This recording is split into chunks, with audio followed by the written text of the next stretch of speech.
Welcome, everyone, to First Name Basis, our remote edition podcast. We've been chatting with industry leaders and special guests, TribalScale employees, to have an authentic but informal conversation around innovation and tech.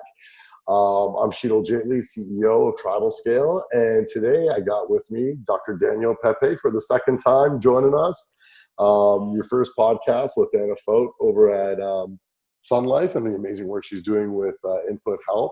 Led us to the second episode that we're going to be doing, especially in regards to this pandemic. And so we also have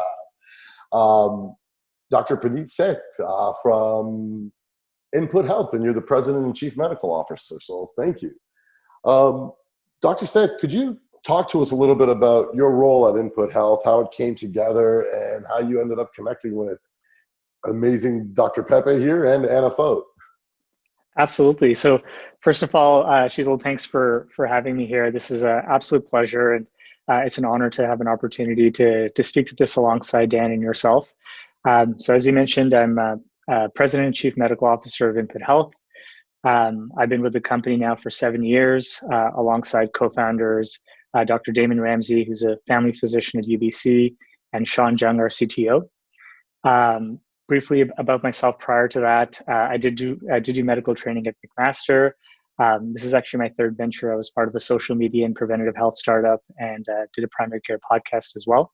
Cool. I continue to practice as a family doctor in Toronto, and I actually beta test and utilize our software in a digital health lab of sorts as well, which is tremendously exciting. And I know Dan's gotten a taste of that over the course of the last couple of months working on this project. So that's been wonderful. And I guess in terms of how things got kicked off, I guess really it all started from responding to a tweet. So Dan and I follow one another on Twitter, sharing kind of thoughts about changes happening in healthcare. During the time that this pandemic was first beginning to take hold in March, there were calls coming out from the London Middlesex region looking for solutions and companies that could potentially come forward to help with the pandemic response. And at that time, our company, InputHealth, really decided to take a bold step forward in terms of saying, rather than simply being on the sidelines or potentially continuing to support our existing clients, let's try to actually help at a much broader scale. Sure. And we started reaching out to organizations across Canada that were looking for help. So that's how things got kicked off.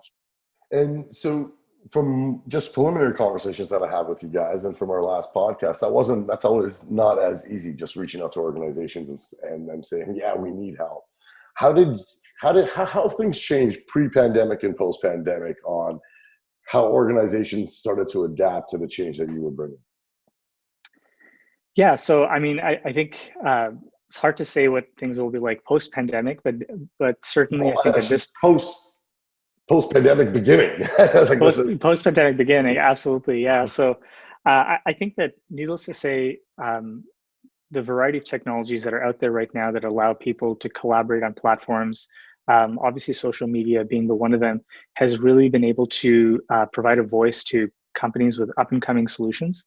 I think the ability to be able to directly reach out to key stakeholders, to leadership in different organizations, and to be able to communicate a vision, in a few short characters can actually go a long way. And I think that it's been great to see, healthcare organizations really across the country, across the globe, really think a little bit more broadly about how they might be able to tackle these solutions. So there's definitely been an appetite. Cool. And so the appetite is there. And then we were having a conversation last time about how you started to just adopting a lot of like off-the-shelf technology that's already existing, and just started putting together a formula per se that started working. What could you update us in the past month since we've had a conversation as to what else has changed, or what else has been working, or how that's actually evolved? A month in pandemic time is like 12 months. Right. Like it's insane, the speed and the scale and the pace. I think what we're seeing now, Sheetal, is we're seeing how tech and industry is actually influencing those healthcare governance structures and kind of decision-making to actually change the way that we look at stuff. So before, it would be, we're going to schedule a 3-hour meeting, every 2 weeks, and we're going to talk about these things on the agenda. And by the time you get halfway through the introductions, the meeting's done. And you're like, okay, we accomplished nothing. Now it's shifting to say, who's going to lead the project? What aspect of the project are you going to lead? What work are you going to do in between the meetings? So the project's already green lit. It's like you're not even looking for Yeah. approval at this point. It's just green lit. Let's get tactical on how it gets done. It's all about the tactics. It's all about the organization. It's all about making sure that you have the right people at the right level, making whatever decisions they can make, so that the next piece of that kind of puzzle as it moves together continues to move with speed. Because I think the enemy in terms of scale is loss of that inertia. As soon as you lose that inertia, you lose that ability to say, yeah, okay, let's keep going. And then you start slowing down and you just kind of lose that initial first wave. And so I think one of the things that's really changed from a healthcare standpoint and a system standpoint is we figured out who are the key players from what health sectors, who needs to be sitting at the tables, and how quickly do we need to make decisions so that we make decisions that are safe and mitigate risk, but that they're also quick enough so that we continue to build that inertia as we scale. And that's really, I think, what we've learned over the last month is how do you go from this little bubble in London Middlesex to now all of Ontario Health West that goes from Windsor all the way up to almost where you guys are. We're now in Waterloo, Wellington. So we're moving our way down the 401. Wow. And how do we do that, right? So that's been an interesting challenge. So what are some of the changes that you have? Like, what are some of the tactical things that you guys have started to work on to start to implement all the way from Windsor to Waterloo? Yeah, so what we've basically done is we've got a core group of decision makers, and then region by region, we've got implementation teams. So you've got a clinical lead, you've got a project manager, you've got a tech manager, you've got a change management manager, you've got admin support, and each of those are deployed per region. And then each of those regions is interacting with the central group that then is directly acting with InputHealth to then say, okay, here are the changes that are coming down the pipeline. This is when they're coming down, get the change management ready, get the docs ready, get the clinical staff ready for that change. That degree of pace and change never, ever happens in healthcare. Right. So the precedence, I think, just in even accomplishing those lines of communication and relationships that are being established is huge. Then you get into all the tactical kind of nitty gritty stuff that's happening, and that's a whole other level. So that's really how we've done it, is we've given people local control over their regions with that kind of central direction. But the central direction is not so overbearing that it prevents people from contextualizing it within their region. So there's a bit of flex, but not too much flex. And have I know it's only been a has the InputHealth solution like started being adopted already, or like are other clinical offices going online? Yeah. So last time we talked, I think there were around 5,000 people who had done a self-assessment themselves using the InputHealth tool. That's now doubled to just over, I think, 11,500 before we hopped on the call. Sure. And we've almost doubled the number of people who've had a virtual assessment. So now we've done that initial, okay, we're mapping to the ministry's tool, we're getting people assessed, we're having them have that virtual assessment. Now come the hard parts of how are we going to interact with public health? How are we going to engage things like assessment centers? How are we going to make sure that all the downstream players in the pathway make sense? And how do we make sure that we're not duplicating work, but that we're actually helping each other, again, to kind of maintain that momentum through the system as we change it. Pretty cool. So yeah. So you got like the top of the funnel being taken care of right now, if we look at it that way. And now that now after you've done an assessment, there's going to be changes that users are going to have to. They're going to have to either go see a specialist or go into a different form. And how have you guys been working with more of what Daniel was just talking about, the bottom half of the funnel? How are you going to create that change over there? Yeah, so that's a great question, and I think one of the I guess the secret weapon in this particular project has really been being able to have people like Jen, Pepe, and Anna Foet kind of at the homes, really be able to ensure that prioritization of requests and needs is communicated.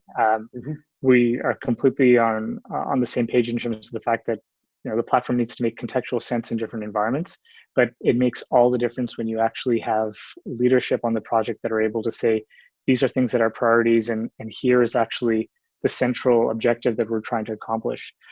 So I think everything kind of comes back to that, because the reality is that there's lots of things you can do in healthcare. There's lots of healthcare is riddled with gaps and opportunities for improvement, but really making sure we have that really clear kind of mission statement of this is what, in this case, the population health navigator is trying to accomplish is so important. And as long as things come back to that, and if there's barriers and challenges that are leading to that particular vision not being able to come true, I think that's when you address those specific points. So if we're talking, you got now over, I think, coming close to 12,000 people who have gone on and done the self-assessment. It's a lot of data there. What if, I think data is the number one, has always been the biggest reason for pushback when it came to medical. And so what is, like, you guys are obviously moving really quick, which is awesome. But how did you break down some of those initial barriers of data privacy and be able to do a lot of these amazing things that are not only good for the users, but people who are working on the front lines? So how did you handle the data situation? Yeah, so this is actually a foundational point for our company, and arguably one of the core reasons why we're doing what we're doing.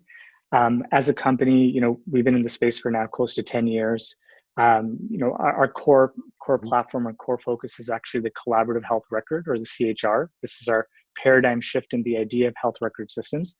And one of the key ways in which we've differentiated ourselves from really the rest of kind of the market is the fact that we have really focused on this privacy principles approach.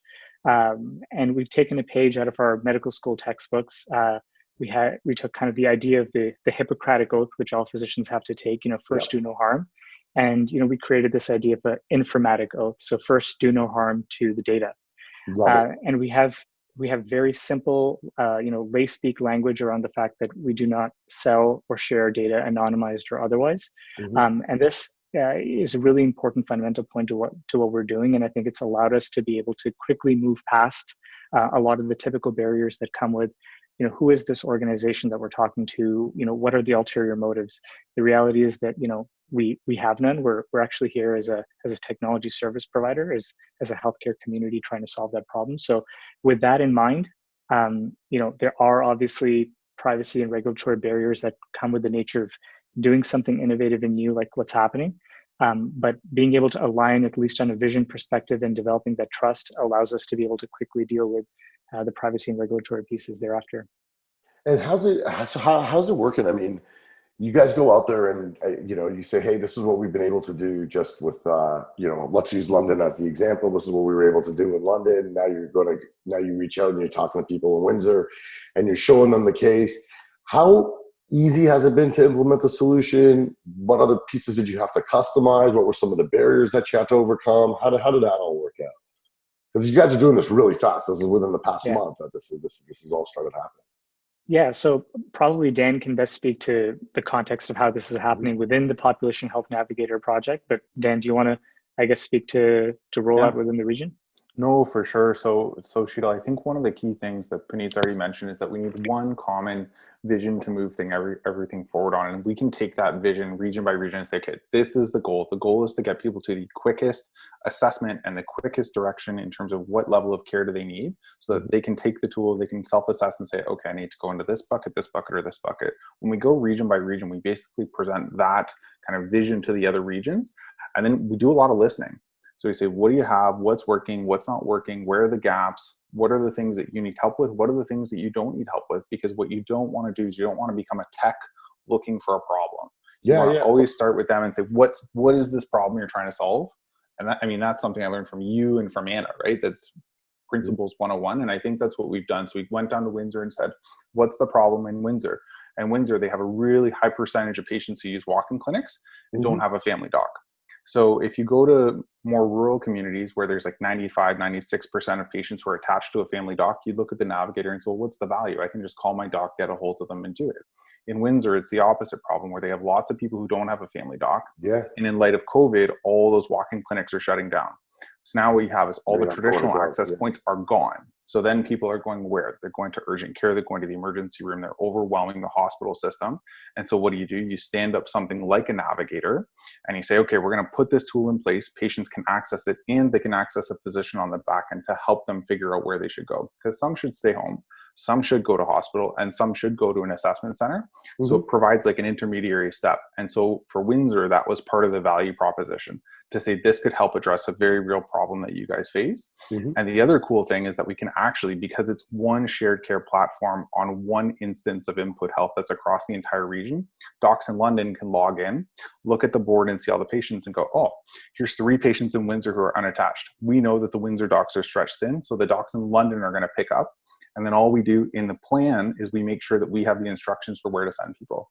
So we talk to the clinical leads in Windsor. We say, okay, this is where they're supposed to go if they need an assessment. And then we can direct the patient. So that's one example of kind of how we contextualize it. The cool thing about that is now you're eliminating all these visits to the ER and like real cases that need to go to the ER, go to the ER. So you're eliminating them. And especially like right now, I mean, you know, it's allergy season, and I'm sure I suffer from allergies, and every time I sneeze, it's like everyone looks at me like, oh boy, here we go, I got COVID. Like we're in a bunch of trouble, and all I need is a prescription reactant, and I'm good. No, that's exactly it. Right. There's a couple key things I want you both to like help me understand here. The A is now you got to get doctors onto the platform so that there actually are physicians who are going to be able to do the assessment and bucket into 1, 2, or 3. So how has that been going? That's a really good question. So basically it's been a few-fold. So one is we put the call out to docs and say, okay, you're sick of looking through your inbox, you're sick of trying to align guidelines, you're sick of trying to figure out, well, if my patient's in London, I know what happens, but if they're from, you know, a city outside of London and they have a different medical officer of health, how do I align that? So it's kind of like the rules are changing based on where the patient is. So what we're giving to docs is one central place that gets updated centrally where we say, hey, regardless of where your patient is across this entire geography, we've got all the information there and it's up to date. So then we become the one source of truth. From an adoption standpoint, we try to make it as easy as possible because docs are notoriously slow at adopting technology on a good day, let alone in the middle of a pandemic when the house is on fire. So you have to make it as easy as possible to say, listen, you go in, you log in, you click three buttons, you call the patient on the phone, you do your assessment, and then you send the note off. The third thing is you then have to start looking at what are the key functions that they use in their office day to day that they will depend on. And so Puneet and his team at InputHealth have been pretty incredible at saying, hey, we need this integration done. And again, an integration that normally takes 6 or 9 months is done in 2 weeks. Is that an integration into like a EMR? Yeah. So this integration is into a thing called HRM, which, Puneet, correct me if I'm wrong, I think is Health Report Manager, which essentially takes a note. So when we sign it off in InputHealth, if my doc's name is there, so if my name is there and I click submit, it will then funnel through that tunnel and will end up in the doc's inbox. So there's no faxing to yourself. There's no printing off a note and scanning it. We're just tell me about it. Medical term. Honestly, but that's what happens is a lot of docs will fax it to their office, but by pushing it through something like HRM, you're already using existing functionality and now you're knitting it into the fabric of the healthcare system of at least a piece of technology that works well. So there's stuff like that helps facilitate adoption. But really the key thing is listening to the docs. What's working, what's not working, where are the points of friction, and then you work systematically to remove those points of friction. The hard part is there's tons of points of friction in the system. So you have to be really strategic about time and value and which ones should we knock out first and which ones are a lower priority. That's where it's a little bit harder. Yeah. And I think this definitely warrants giving, props to both Dan, the entire team, Lori, Donna, and because it's almost as if they've done this before in terms of the expertise with which the actual filtering of this and the strategic prioritization of issues is being done. I think it's uncanny. This isn't our first rodeo with respect to doing these sorts of projects, but I can definitely say that there's been a tremendous amount of insight that exists within the leadership. And that's made all the difference because the reality is I think so many different health systems and regions in Canada have wanted to do something like this. But in terms of the actual capacity to rally and corral these regions and communities with this much speed really requires, I think, something that's much more tactical and sort of the gifts that are there. So how does it work then to get the word out to the community in Windsor? That, hey, this is the way to, there's a better solution here than you walking into an ER room. So how has that worked out? So it works with a coordinated comms strategy. So comms is not done region by region. So comms is done through the entire kind of Ontario Health West region. And so we have one comms director, Dan Brennan, who takes point on everything. So we keep them in loop in terms of what's happening, what are the key functions, what regions are we going to, and then you develop a comms package to say, okay, this is the scaffold that we had in London, now we're going to Windsor, we review it with the clinical team, we review it with the change management team, we say, will this fit? Does this make sense? and then we deploy that region by region. The other cool thing is it actually amplifies your message as you move region by region, because a lot of these regions are neighboring communities. And so people will get wind of something happening somewhere. They'll be like, hey, when are we going to have that? And then there becomes this kind of have and have not that also drives change from the population level up. And so that's really from a comm standpoint how we've done it, because you can talk about all the traditional forms of media like newspaper and things like that. That's really honestly the biggest bang for our buck when we're moving something like this through, because it is for the general public. It's not for tech circles. It's for, it's for your mom, my mom. It's for anyone. So you have to go to all those traditional media sources. And I think that's been one of the differences, because early on in comms, the assumption was social, Facebook, Twitter, link, all that stuff, but it doesn't actually have the impact that you want it to have. So you have to reverse engineer a little bit and say, who are we trying to serve? And then filter it from that standpoint. So again, I mean, Puneet's been giving props to people. I'll give props to Dan because he's been organizing our comms kind of region by region, but it's how we've done it. So we got a question that just came from online. And the question is, what does a virtual assessment actually look like? It's a two-part question, but let's start there. So Puneet, I don't know if you want to take it. Sure, I can take a stab at it. So the virtual assessment on the part of, I guess, what the current stage of the process involves is that the patient is able to request services at a given time. So you're screening yourself online, and you're identifying through that screening process that you might have specific risk factors to warrant an assessment. The second stage of that involves essentially entering a triage queue where you're able to provide additional information, some more context with respect to risk factors you might have, someone you may have been in contact with, the nature of the specific symptoms. And then following that, there's the actual interaction that happens between the healthcare provider and the patient. Right now, that's primarily been happening through phone calls. So kind of low-hanging fruit in terms of moving quickly. That's been phase one. And the subsequent phases will involve both asynchronous as well as synchronous virtual care tools. So that could mean messaging, that could mean information sharing, that could mean doing secure audio, video through the platform as well. Cool. And so it's starting. You just have a conversation with a physician, and so the goal of the assessment then is just to figure out what kind of care you need. Correct? Yeah. You got to go basically. Just get you into a workflow, essentially. Yeah. You're trying to say which category do you fit? Do you need a COVID assessment? Is it likely you have COVID, or do you have runny nose, Sheetal, and you need to take a React? And that's what we're trying to figure out. Right. And we're trying to do it without exposing the docs or healthcare workers to the clinical risk. And we're trying to make sure that we're really conservative with the PPE, because if you don't need to be seen by someone in PPE, then we shouldn't be using it. Right. So it kind of helps in terms of the managing that other supply chain that we haven't talked about. Or even exposing the patient to a place where they may go get something because somebody's actually there who actually does have COVID. Okay, and then so what kind of this really seemed low tech. I mean, because it's a phone call, and so what tech was involved, and what stage are you at in that tech journey right now?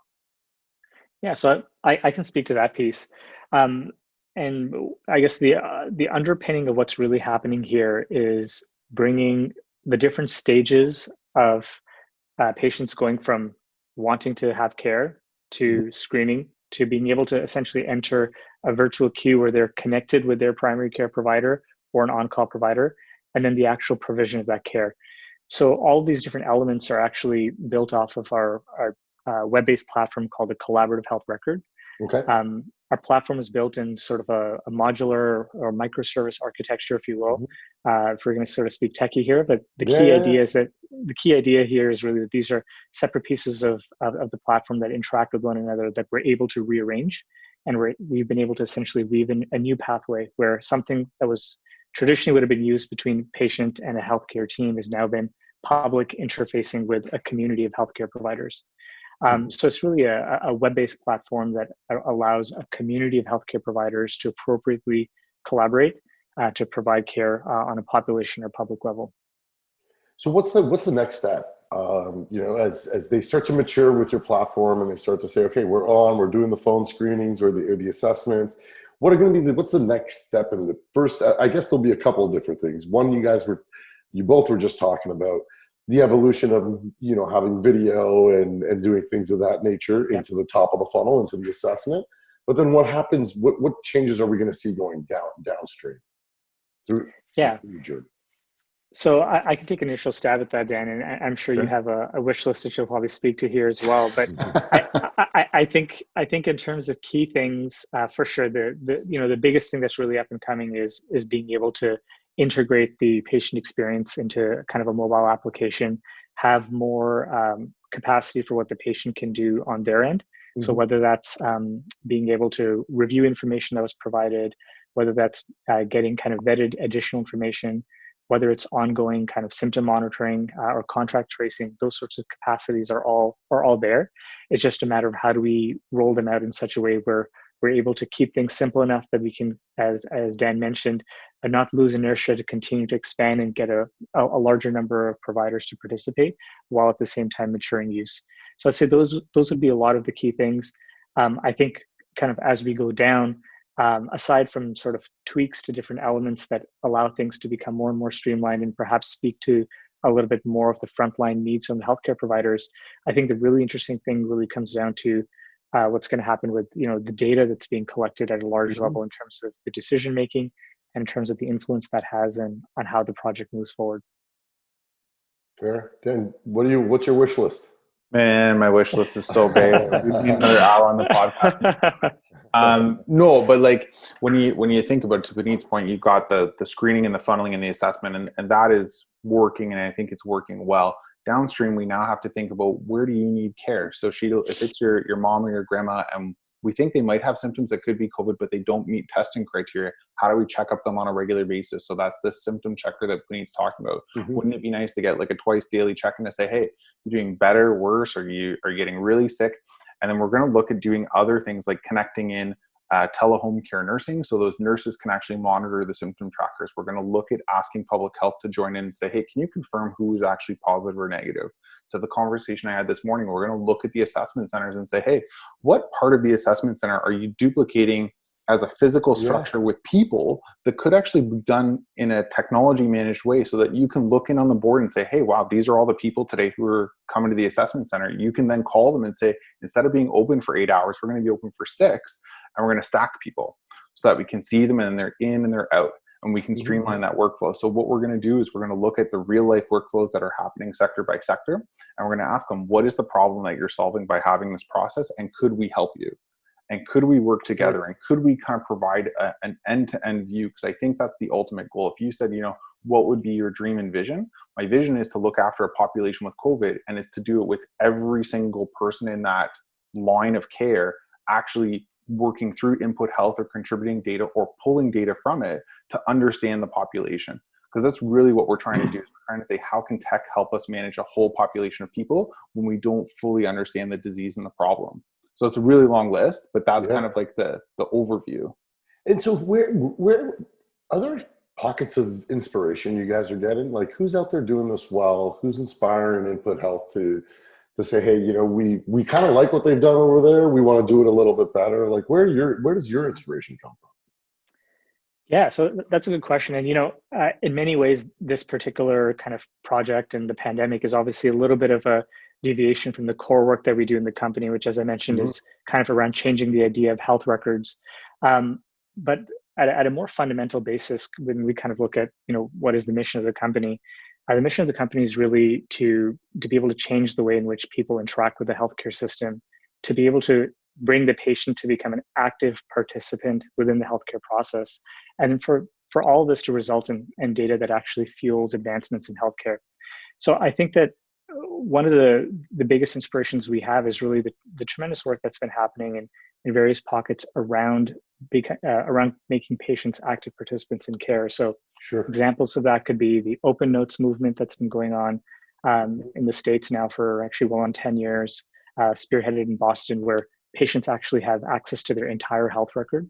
There's been really interesting data that's come out with respect to how, despite a lot of initial concerns that were there on the part of both patients and healthcare providers, overall, there was a net efficiency just with respect to care being provided.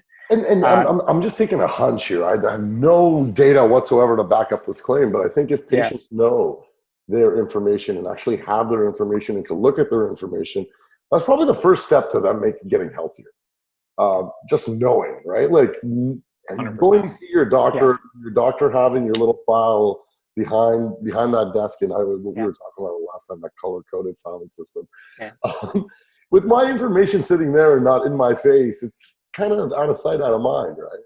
Yeah, absolutely. And I think that's a consequence of the fact that healthcare is understandably has had to be sort of paternalistic in nature for a very long period of time, because information was previously siloed, in libraries and in books and information that was not available to the rest of society, nor was it comprehensible. But now things have changed. Information's become decentralized. There is the capacity and the appetite on the part of the individual to know what is happening with them and to be able to make informed decisions. So as a result, healthcare is kind of having to sort of change and mold to be able to conform to that. There's a scary side to it too. And I'll give you an example. Just this weekend, a friend of mine, he was feeling a little dizzy, so he got an ECG off his own phone and he sent it to me to review. Just going like, hey, you got some experience at looking at your own ECG. And I'm like, dude, I'm not the guy for it. Yeah. Although it looks like you are having some arrhythmia, I was able to see some issues there, but that's crazy. But I mean, the fact that I could even do that, though, the fact that I was like, hey, you know what? I've actually taken a look at my records enough to start understanding it could be a problem on your chart.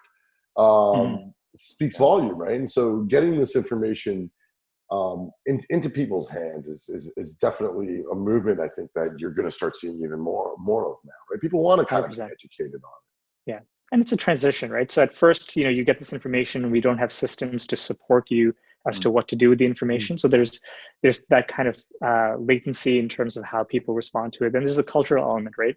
I think a lot of times people aren't accustomed to having access to their information, and we often assume that it's only kind of older individuals who might say, okay, well, make the decisions for me, doctor. But a lot of times, and we've seen that it can be people of any age that will say, I don't know, why are you asking me to help you make the decision? Shouldn't this be your job in making that decision? Or why are you sharing this information with me? Because it is a cultural thing, societally, to say, you have ownership of your health and your information, and our job is to help you make the best decisions for you, which is very different from just tell me what to do. And I don't want to be involved with it. Yeah, for sure. Okay, I'm going to switch it up here, guys. I've been starting to do this a lot more recently. I'm going to switch it up for people to get to know you too. So I'm going to ask you a couple of questions that are just going to be out there, most likely not related to healthcare. So let's brace yourself, Dan. I'm scared, Sheetal. Let's go. Puneet, let's start with you. What's your proudest accomplishment? What's my proudest accomplishment? Well, I can think of several. I'll certainly say, I think one of the ones that I can definitely remember was being able to come to terms with myself to say that I'm doing too much at a given time. Sure. There was a point in time a few years back where I was looking kind of at what I was doing, and I was looking at my schedule, and I'd see that there were gaps a couple of mornings between 7 and 8 a.m. and therefore I decided to do a part-time MBA to fit. And what I realized was being comfortable with being able to say you don't have to do everything at once was probably one of my proudest achievements. You're the son my parents always wanted. Trust me. All right, Dan. If you could live anywhere, where would it be? Oh man. So in high school, I would have said Italy, hands down. Like, put me in a piazza in an apartment, looking over something. Let me go down and get some fresh pizza.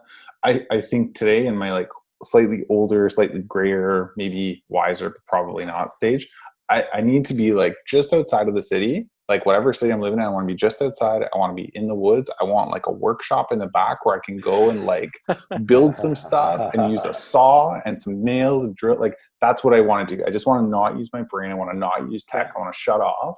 Are there overalls involved? Cool. What? Are there overalls involved? Not overalls. No, I'm not there yet. I think like every decade you add another layer, and then you just until you get over your shoulders. But not yet. Just ripped jeans and a t-shirt at this point. Oh, that works. All right, Puneet. What are you binge watching right now? Right now, I'm actually binge watching Narcos. And I've been going, I've been going in reverse order. So starting with Narcos Mexico, and now going back to you the started with Colombian, Mexico. Okay. Started with Mexico, and actually, I actually grew up in Central South America. Spent 7 years in Panama and Colombia.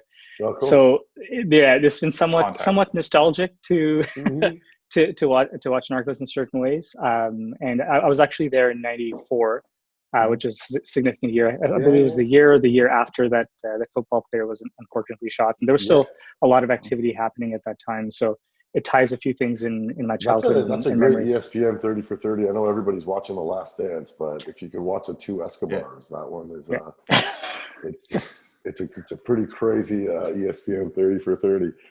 All right, Dan, I'm going to you. I want to promote small businesses that unfortunately aren't doing that well right now. So soon as this pandemic is over, where do you want to go eat? Oh man, I want to go to the Early Bird. So it's like this little restaurant that's just down from the Budweiser Gardens, which is where the London Knights play.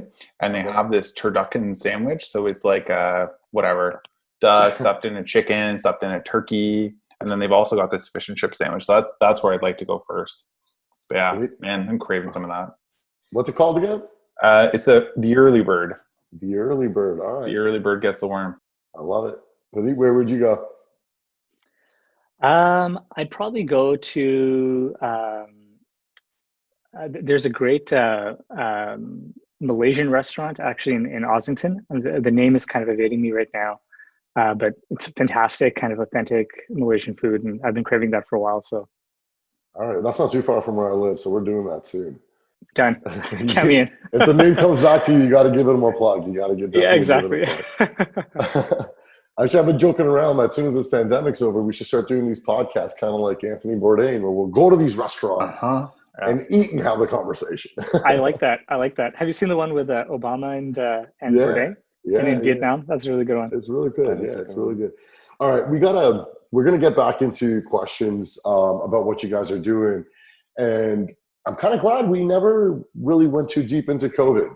Because I think there's too much COVID this, COVID that, everywhere you look about COVID. But I wanted to ask you guys some questions based on what's actually happening right now in the times of today. And so we do have another online question that takes us right there. And it goes, how do both you doctors keep your hopes up? How do you keep focusing on the project during a stressful time like COVID-19? Dan, you want to take a stab at that first? Yeah, I'll take a stab at it. So in a weird way, the project gives us hope because it's like painting the art of the possible. So when we started this total blank canvas, basically based on a tweet that Damon had put out saying, "Hey, we can do this stuff," and then we kind of reached out and said, "Hey, could we do stuff?" And they're like, "Yeah, we can do stuff. What kind of stuff do you want to do?" And so as we iterate, I love started with a tweet. It's just like, no, it's honest to God. That's where all good things it all started with the tweet together, right? It's crazy. It's literally a friggin' tweet. But I mean, that's what gives me hope is that every time we confront a problem, this project comes up with a solution, or we can troubleshoot and go, why is that a problem? Can you explain to me? And half the time it's an old siloed version of how we make decisions or how we deliver healthcare. And what I'm seeing is that this project is really changing the landscape for post-pandemic. Because you talked about post-pandemic at the beginning. This is saying, you know what? All those things that you guys normally say to 3, 6, 9, 12 months, now we can get them done in like 2-3 weeks.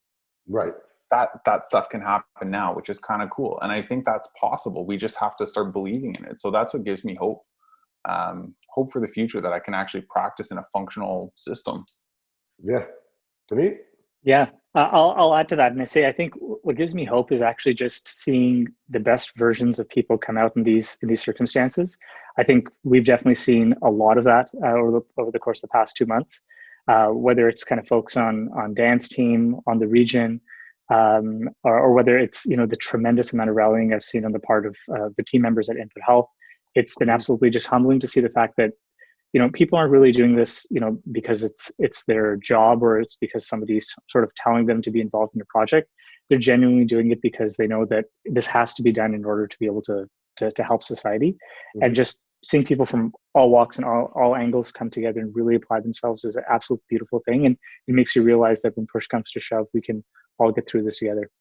Absolutely. Well, and you guys tell me, I think we've been doing a pretty good job. I mean, just looking at the data and the numbers here in Ontario, especially, we've been doing a pretty decent job outside of, I guess, some nursing homes, which has really been where I think the problem has been magnified here in this province. But what do you feel is the right way to keep these numbers low and not, I mean, keep our healthcare system at a capacity that we can still handle?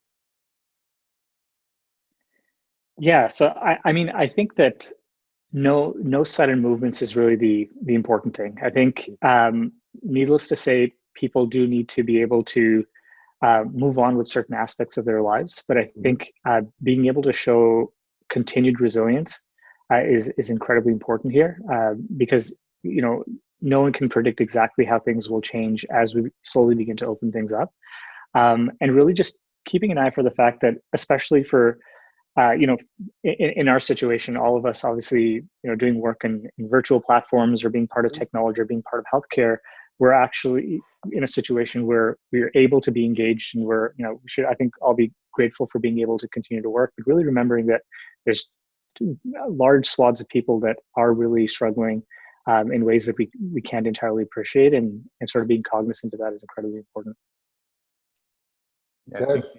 Yeah, the other piece I was going to talk about is just the fact that we need to use this time when things are quieter to have a critical look at the existing systems and say, what can we get rid of? What can we integrate? What can we fold together? How can we make it better? Because now is the time where we can actually look at getting ready for what's likely to be, I think, a second wave in the fall. And we have to assume that that wave is coming. I think the wrong thing would be to assume that, okay, because things are good, they're going to continue to be good. I think you always have to have it in your mind. And I think this is what Puneet was alluding to when he said no sudden movements, is if we make sudden movements, this could blow up in our face, and all that hospital capacity we created, all those pathways we created could evaporate. So we've got to be really careful and really kind of plan for the worst and hope for the best. And I think if we do that, we can get out of it, but it's going to require some changes and some work happening in the background alongside of all the stuff that we're doing now. Because if we don't, I think it's a missed opportunity. There's one quote that I find really resonates with me. That's by Nissim Taleb, the economist and sort of philosopher who was the author of Black Swan and Anti-Fragile. And one of the things that he talked about was the fact that, right now, a lot of people have been calling this pandemic sort of a black swan, and this unpredicted event that's come, and it's created a tremendous amount of change. But the first thing that he said when this pandemic was first took hold was that this is not a black swan. This is something that, we've known for a long time was coming. Yeah. This is something so many people have spoken to so many times before. And therefore, it's actually more the fact that we were unprepared and we were unorganized as a society that was more of the issue. And I think when we look forward, we really have to think about the fact that, we have to build society in a way that's much more amenable to being able to, A, respond to these sorts of things, and B, respect the fact that there were systems in place that did make some of these things worse. So I think that's going to be part of the social change that takes place as well. Yeah, for sure. I mean, we've bought ourselves, I think we've done an amazing job where I'm so glad that hospitals aren't at capacity, right? We've given ourselves 2 months, but inevitably, if we start going back out, it's going to spread, right? I mean, the math is not that complicated, that more interaction that happens outside from diminishing the social distancing that we are doing, the numbers are going to go up. Have we done enough? Or what else should we be doing as in our healthcare system to actually be able to handle capacity issues as they are going to be rising? I mean, I'm so glad to hear you say, Dan, with something that started off just in London and now is going Waterloo all the way to Windsor. Are you guys seeing pockets of like the InputHealth initiative happening everywhere else? Are we setting ourselves up for success here? I mean, it's a very controversial topic, but I think, F it, we gotta face it. It's gonna happen. Yeah. So I mean, I would say that, to a certain extent, there has been some latency in some responses in different parts of the country. I think there's no question about that. There's been a bit of hesitation in terms of taking bold action or kind of making moves, and people sort of assess things out to see what happens. And I don't know if that's necessarily a good thing in a situation where we are dealing with the pandemic. There needs to be decisive decision-making. There needs to be informed decision-making. There needs to be action. People shouldn't be sitting on the sidelines. And unfortunately, there has been a bit of that. At the same time, there has been, again, coming back to Ontario Health West, talking about Dan and team, Dr. Mohammed Al-Rakia, Bruce Lochner, there has been very decisive decision-making also taking place. But I would have loved to have seen that taken taking place at a higher level. Or even pre-pandemic, because it's not like we didn't know it was coming. Absolutely. Because there are, swaths of the country that still haven't really taken a responsive effort to actually respond as a comprehensive system. And when you look at, other countries that have been able to do so, whether it's Singapore or whether it's Sweden or whether it's different places, there has been kind of a much more decisive decision-making process that's taken there. Okay, fair enough. I just really wanted to pick you, before we go back into the tech, wanted to pick your brains on testing. Do we have the right testing capacity here in Ontario? It's getting better. So day by day, it's getting better. I was at an assessment center this morning, and they've got a good system in place. They know that if people are coming in and they've got any kind of minimal symptoms, they get tested. The testing criteria changed on, I think it was just last week it had changed. So now it's dropped from very kind of stringent to you must have X number of symptoms. And Puneet can attest this. The logic maps we had mirroring the ministry's assessment was insane. And then on Friday, they had flipped it and said, basically, if you have any symptoms, you're going to get a test. So come through for the virtual assessment, which is how we've been putting people through. And then if you only had risk factors, so let's say you walked by someone who had COVID, but you had no symptoms, those people were the ones who were supposed to monitor. And so from the system standpoint, I think what we're doing is we're testing a lot more people. And I think from our standpoint, what we can do is we can take those people who've had exposures, check their symptoms on a daily basis. And the moment they develop a symptom, we drive them forward to test. That takes collective decision-making and action to say, yeah, we're going to actually follow these people to make sure we capture everyone. But I think we're getting better. I mean, Puneet, I'd be interested in your thoughts too. No, I definitely do think that there's been a lot of improvement in that overall process. And actually, I think one of the biggest things that's come out of this is also actually the importance of being able to understand the nuance of that process. Dan has become a bit of a lucid chart wizard in his own right as well, just in terms of the number of process maps and logic diagrams that have been drawn. But I think those are important steps, and I think seeing increased and more communication between kind of the ministry and these initiatives is also, I think, arguably really important. But yeah. Okay, and so what is turnaround time for testing now? Like, I know last time, Dan, when we chatted, I had a friend, it took him 8 days to find out he tested positive. So the answer to that is complicated. It depends. It depends where the test is done. I think at least within Ontario Health West, it depends where it's done. I can say in London, if you're done in the city proper at one of the assessment centers, the test goes into the hospital system and they turn them around between 24 and 48 hours. Okay. But most are 24 hours. I've heard stories of people having it go through different labs and it takes a couple more days, but it's not just a matter of sticking a thing in your nose. It's sticking a thing in your nose, sending it to the lab, making sure they have enough reagents and ability to kind of run that through the test. And so there's all a little bit of context, but I think it's faster now than what it used to be. And you can follow the kind of daily testing numbers in the backlog. And I think that backlog has been shrinking day by day. And the daily testing numbers have gone up and up. So different than a month ago for sure, Sheetal. Perfect? No, but better. Better. And then what are we doing on the contact tracing side? If someone let's say I went out and I did test positive, how do I alert anybody or anyone I may have come in contact with? So that is public health 101. So they have their teams, they've assembled teams. If they don't have enough people, they've gone out and recruited medical students. I think the Middlesex Health Unit has 30 additional medical students to help them with contact tracing.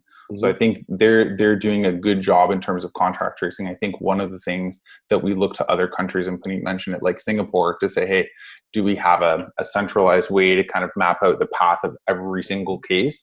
I don't know. That's a blind spot in my knowledge. I really can't comment on it, but I think ideally... Yeah, I saw South Korea had their app, right? And one dude shut down 2,000 bars, I think, in one concentrated area. I was that guy had a night and then tested positive.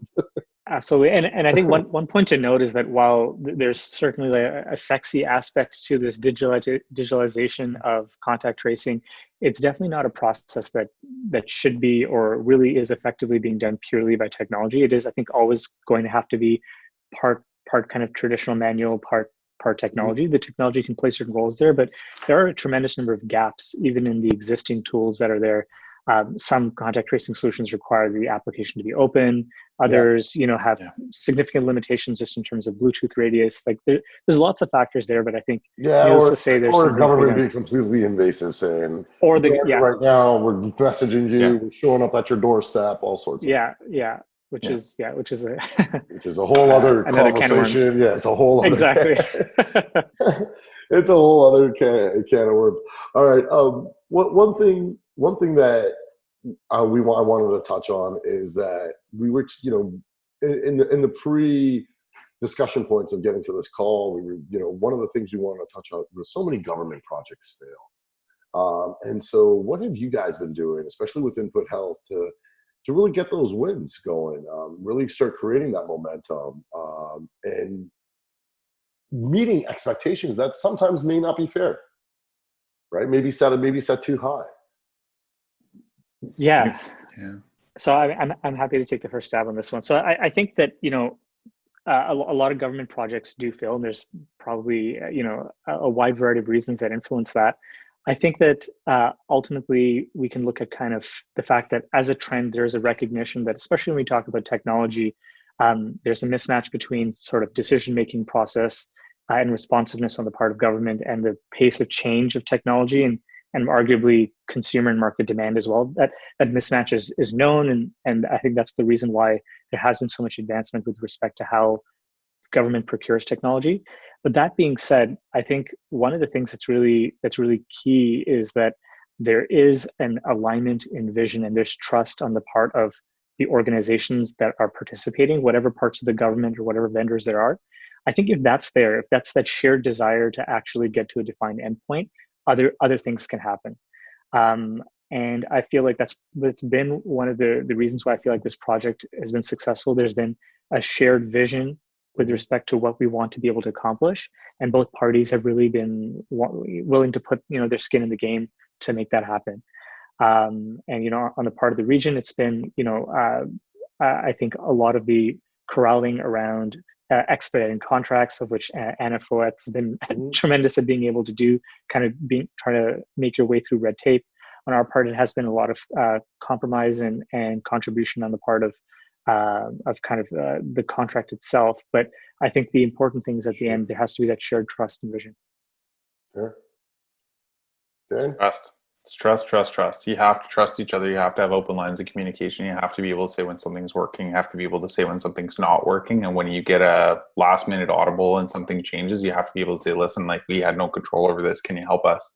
And it's that shared collaboration where Puneet basically knows what's inside my head, and I know for the most part what's inside his head, both for the short, medium, and long term, so that you can plan accordingly. Because it's interesting, when you start it off, it's like a full-on 100-meter dash, and then you transition to this pretty high-clip marathon where you're like, okay, I'm putting in a couple hours every day to make sure that things are operational, that we've got next steps ready. But it boils down, I think, to trust, and that's been the difference between this like government contract, if you want to label it, and I think other projects, is that it's really been a co-developed solution, because they've been very honest and forthright in terms of, this is our existing technology, this is what we can carve out, this is how we can adapt it, and this is the custom dev work that's going to be required, and really been honest in terms of helping us plan what changes do we pick first, so then we can be honest with all of our stakeholders across the region to say, yeah, that thing you're talking about is very feasible, this other thing over here is not very feasible. And then it helps us maintain trust, I think, as a network, from the top decision makers all the way down to the docs who are receiving the tech,